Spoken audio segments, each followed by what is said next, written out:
खड़ा हो जा मोर भालू डीजे बल्लू भाई जल्दा माझा टोला वाले।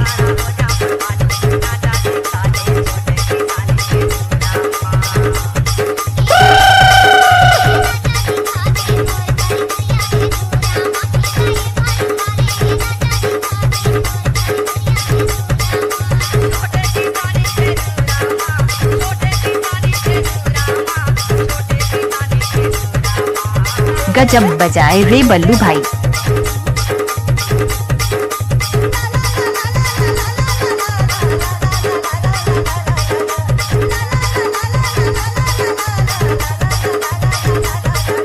मिक्स बाय बल्लू भाई जल्दा माझा टोला वाले। तोर दूराला खोल ना खोला तो हाँ।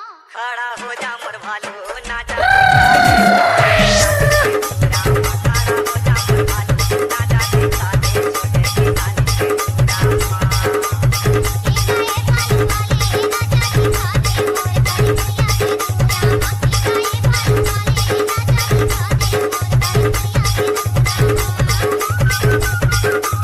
उचक उचक नाच ले सांगो। बल्लू भाई जल्दा माझा टोला वाले।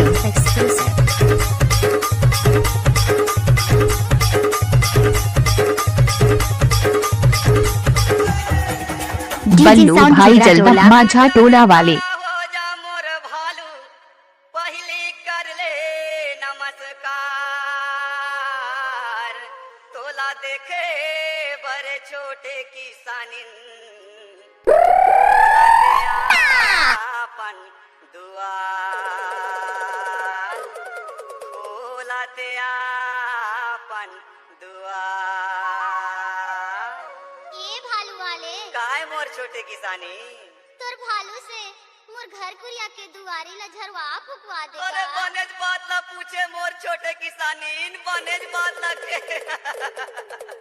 पाठ दो भालू उठ छोटे किसानिन के दूराम जाके ढूक ऊपर से नीचे से अगल से बगल से फूक के ऊपर में जाके थूका खड़ा हो जा मोर भालू नाचा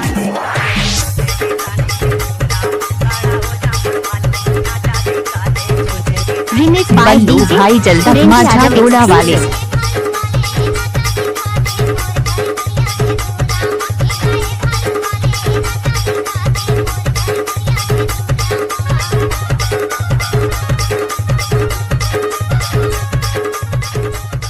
डीजे साउंड बल्लू भाई जल्दा माझा टोला वाले।